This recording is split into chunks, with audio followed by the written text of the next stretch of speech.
Hey, what's going on everybody? Servo here. Welcome back to the channel. Today I'm going to teach you so many tips, so many tricks that are going to save you so much time. These are things I wish that I knew before I started Wishblossom Ranch. So I hope to help you so you don't make the same mistakes that I did. Now, if you guys enjoy my content, hit that like button, subscribe to the channel. I have a lot of Wishblossom Ranch content out, and I have more to come. So yeah, let's just jump right into it. Alrighty guys, so one of my best and favorite tips is to help you with mining. This map is huge. Not only is this map a very, very large map, it is pretty confusing and overwhelming when you first start out. I mean, even just over here in the Wishing Alps, there's several sections. We have a section here, one right here, another one here. Up here in the mountains, you have two sections on this side. You go up here in the snow, you have a section here. There's another snow section over here, and there's a lot of mining spots. So to help you understand where these mining nodes are, I recommend placing something such as some lanterns. If you have floating lanterns, place them right above the rocks. If you don't have these, you could also use something else. Even just any of the floating items work really well. So you could place the floating candles like these if you have them. If you have the fall leaves cocoa rug, this is another thing you could place right in front of it, just so whenever you're actually riding around, or if it's like at nighttime, you can actually see it a lot easier. So as you see, if you're like zooming around, boom, it's so much easier to spot those. This helps me a lot because you are going to need to do a lot of mining. Even putting up both of these in a combination is going to help show you where these actually are. So that's tip number one. Now the next tip I seriously wish I knew before I started playing, and that is once you get a well, you could use any of the wells. Go ahead, drag it and place it right in front of the entrance to the cavern. So I ended up grabbing one of the wells from the Wishing Way area, and if you put your well right here, you're going to save so much time. I cannot tell you how many times during the main story you have to come back to this location. I mean, it's great. You can use your horse if you want to ride your horse. That is awesome. You know, I mean, there's a lot of different moments to ride your horse in the game. But if you do get to a point where, you know, the characters are constantly telling you, like, go back, go talk to Tinkerbell, or go back inside the Crystal Caverns, it helps you out a lot if you actually have a well here at the front entrance. Taking a well that's from another location like the Silver Summit or the Ranch Highlands is probably your better bet, because you don't really need to use those areas too often at the start of the game. And as you see, you can drag them and place them down here as well. So that's something that'll save you a lot of time if you get tired of going back and forth. Again, don't worry, you're still going to be using, you know, your horse for 99% of the main story. Cutting out this little bit, I don't think it's going to break the experience, but it's totally up to you. Alrighty guys, tip number 3 is a tip we've used for many other DLCs, and it is bringing all of your trees and all your bushes together. That way you can harvest them. So just like any of the other DLCs, you'll have like certain bushes, you have certain trees. They will be scattered across all the various biomes, and they're like pretty difficult to find. If you just click and drag them all into one area, kind of like an orchard, you can come over here and constantly harvest them like every, you know, 10 minutes, 30 minutes, however long it takes to actually replenish. But it's going to save you so much time. You will need all of these for feeding companions, for crafting recipes, or even just to cook some new dishes. It'll help you out so much if you have them all together. Even over in Pixie Acres, we have these little star trees as well. So go ahead, get them all, put them together. Save yourself so much time. And guys, another tip I recommend you doing is find out where you want to put your little like home base. So I know a lot of us probably started off over here in Wishblossom Ranch, right in the starter area, and that's good, but you can actually progress just a little bit until you get to the Wishing Way area. You know you'll be in this area whenever you start talking to Scrooge and you actually get his store unlocked. But when you're over here, there's actually a nice little location you can access. Whenever you first enter Wishing Way, you will have Scrooge's shop. You have to do some quests for Goofy. Right over here, there's actually a structure that's going to be broken. You need to repair it with some pixie dust and some other items. Once you do, you will actually have access to the mountains. Now up here, there's just a single path that comes up here, and it is the perfect location to start your little home base. This is actually where I ended up putting mine. So as you can see right now, I moved Scrooge's store up here. I have my house right here. You can bring the stall over here as well. To do that, you literally just have to click and drag it. The stall will be over in this location. when you first start the game, you can just click it, drag it up here, plop it down, and then again, there's just that one path there, so you can stop like villagers from getting in your way. You can put a gate up if you wanted to at the entrance here and have your own little personal space. It's a pretty large. There's like a nice little Easter egg here. We have a horse shape in the snow. You also have a fishing location right here. So in my opinion, this is like the best place to kind of start out. I mean, look at all the different fishing spots, like the fishing ripples you'll be able to have here. And you can make a nice looking base here right off the bat because you have your house, right? And then all of these pieces right here, you can craft and you can get more later on, even like these corner pieces. Or whenever you originally find them, a lot of them are actually going to be scattered across the map like this.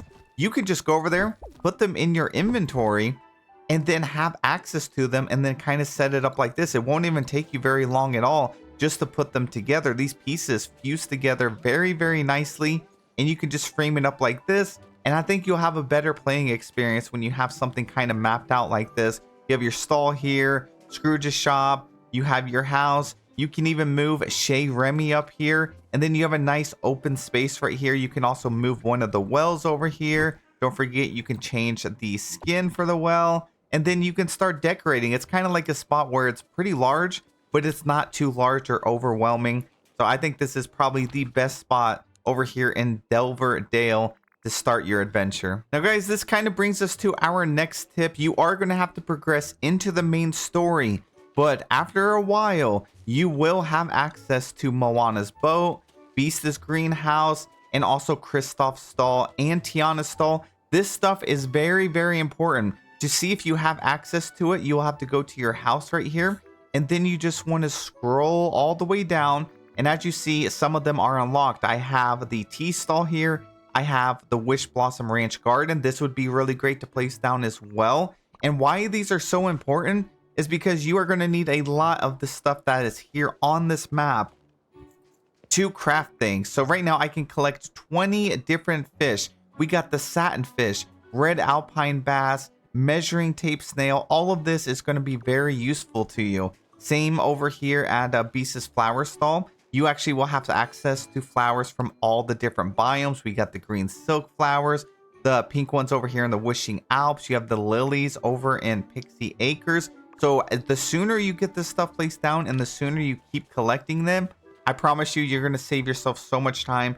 So yeah, keep progressing to the main story until you get to that point. It's going to be a while. Obviously, they don't want you to like speed run through the game. But even after you beat the main story, you're going to need a lot of these resources. I am at the point where I've beat the main story and I still need so much. I'm out here mining, out here grinding, foraging, harvesting, collecting this as soon as I can. And it's still not enough to craft everything I want. So the sooner you get that down, the better. All right, guys, my next tip is probably a very obvious one, but it kind of relates to the last one. Make sure you make your new characters like Snow White, make them whatever you really want them to be whenever it comes to like a certain aspect. So for this one, I ended up making Snow White a mining character because obviously new map, you're going to do a ton of mining.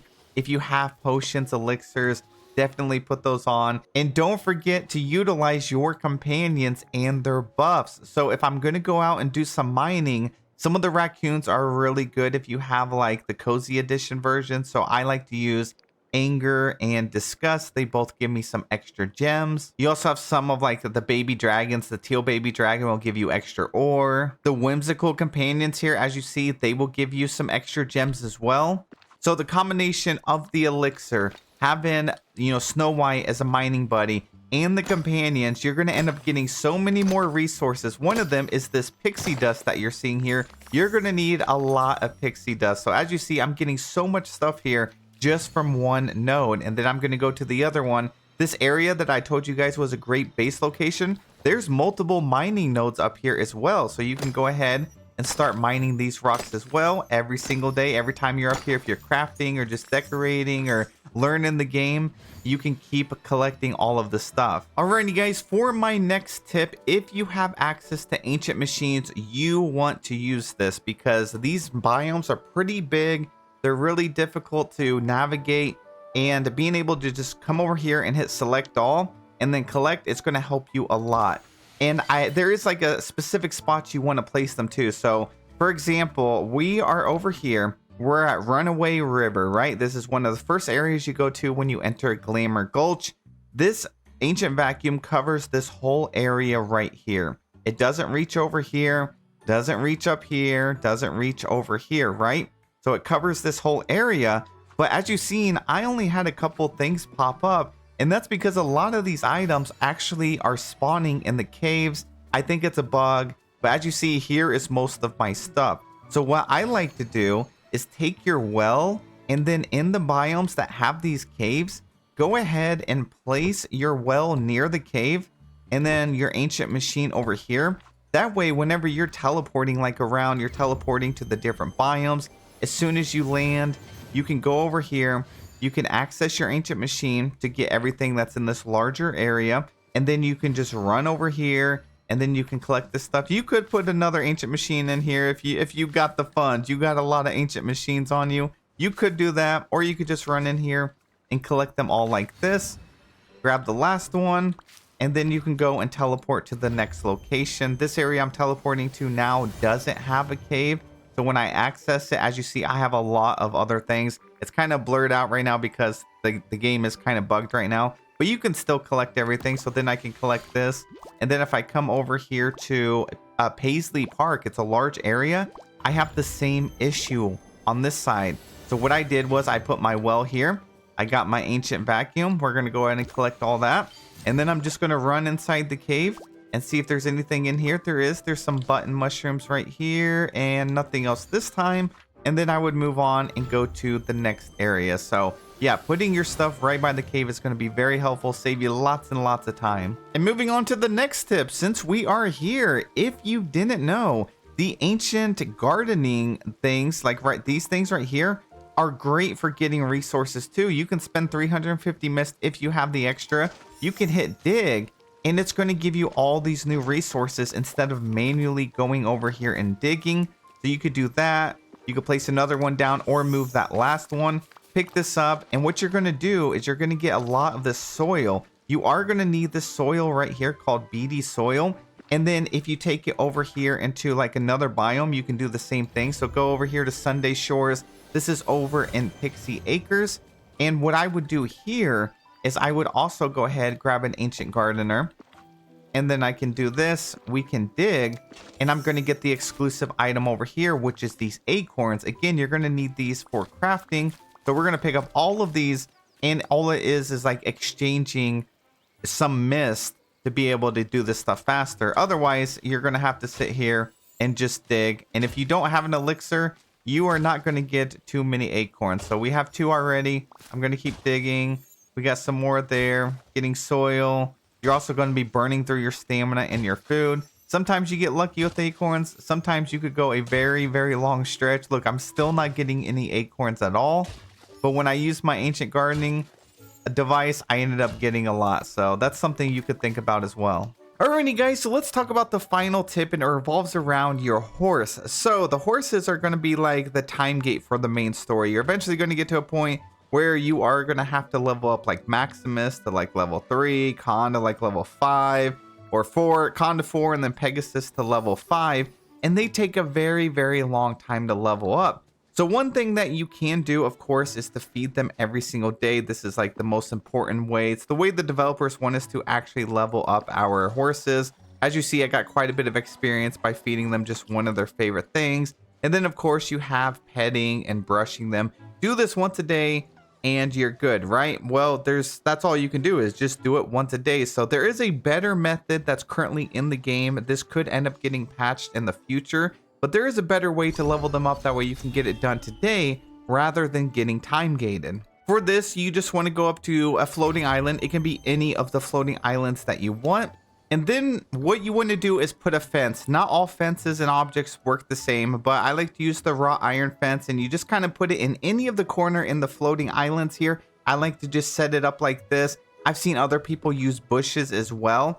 And then what you could do is go to your settings, go down to gameplay, and then the hold to sprint, you want to turn that off. That way you just have to tap the button. So if I get on my horse or my mount right here, we got Sven. I just tap the button once, and now I'm going to be sprinting. I don't have to hold it down. So as long as I am pushing down the W key, I am on mouse and keyboard, I'm going to continue going forward. If you are on a controller or something, you're probably just going to have to hold forward.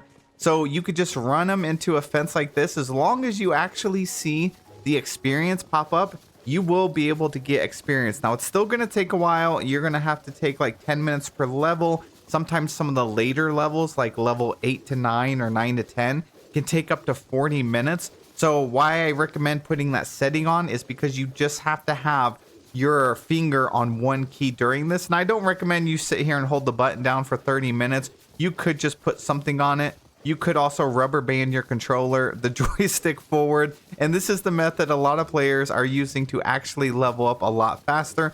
And then don't touch it. Just keep in mind, every time you do level up, your character will stop. So you're going to have to select another upgrade. And then he's still going to continue moving forward. So this is like the best method if you don't want to get time gated.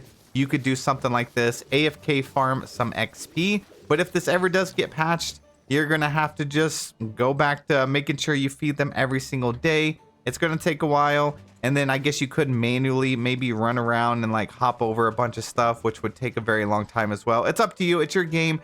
Play how you want. You know how you want to play your game.